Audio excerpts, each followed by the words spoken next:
Yeah. Hey guys, Erica here with the Childcare Director Share podcast.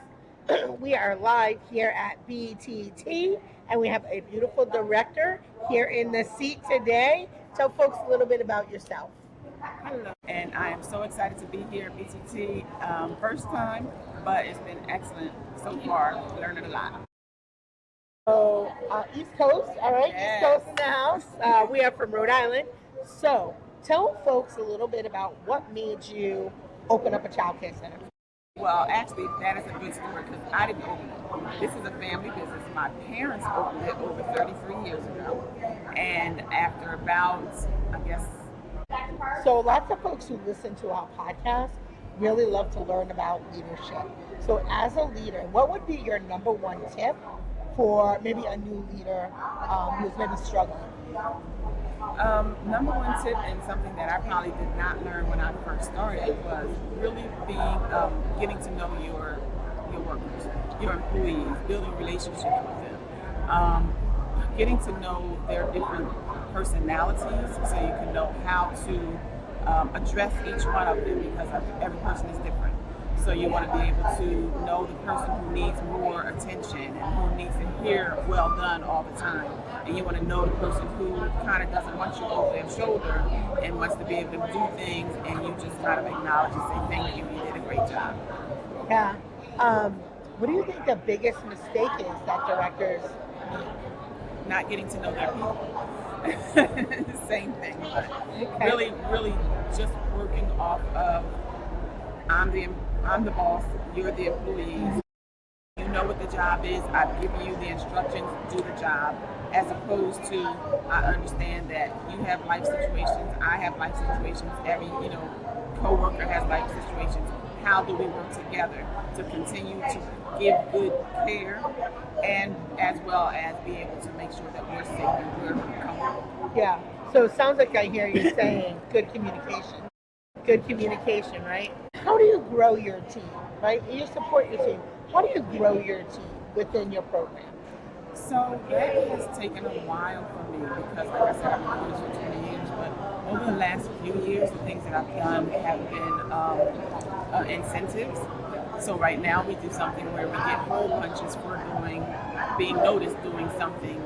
Not the regular things that you're supposed to do, but over and above, you know what I mean? Something different or being diligent about something that usually you're slacking. So really, doing that. And then also staff outings. And sometimes that's a little hard because staff tend to pull back and not feel like they want to go out with the boss. But making sure that you're consistent with that or trying to at least introduce that so that they get to see you outside of the business. So. I think it's important too to be human, right, and humble. I think that is one of the ways to connect with your staff. Latrice talked about that a little bit, but I think it is so important when you're building that connection with people for them to understand you're human too, right? And the boss, like, we make mistakes, right? We are not perfect, and we got our own stuff outside too. We talk a lot about there's a lot of talk about like teacher burnout right now. So, what ways do you help your staff maybe not be burnt?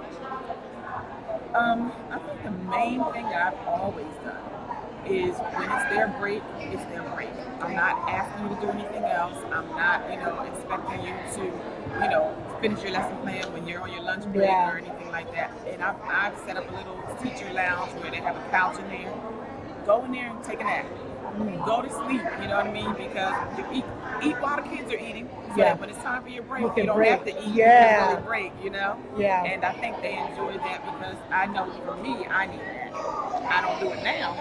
But when I was in my car, taking a nap so I can come back rejuvenated and ready to finish the rest of the day because the kids are still there and you're still going to have to get there and give energy. So I think that's one of the main things. Yeah. So you came to, did you bring any of your staff today? I have one of my staff workers with me. She's my K4 kindergarten teacher.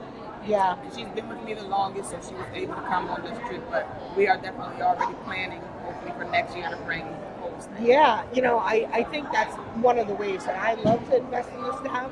So I've got 4 of my folks here. So there's 2 things that happen. I couldn't bring my whole school, but 2 things happen. The folks that come with me grow, but also the folks who stay back, hold on the fort, also grow, right? So it gave opportunities for other folks who don't normally run the center to do it, and then they also, you get a deeper understanding of what it really is like to be the boss and run the center, right? So shout out to you, Sarah and Brittany. You guys did a great job while we were away. What is one tip or thing that you would like to share with the listeners? Well, my strength you need for whatever guidance you need, trust in God. He's going to give you as to which way to go, what thing to do.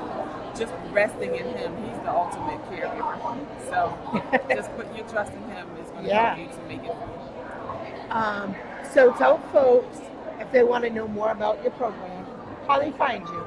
Well, you can go to Facebook at COLC Academy.com, and the Coke Academy period for the Facebook. And PB Johnson at Cathedral of Love Christian Academy .net. All right. And tell people, what are they listening to? We are listening to the Childcare Director's Chair. You got it. All right. Awesome. Thank you so much for being a great guest.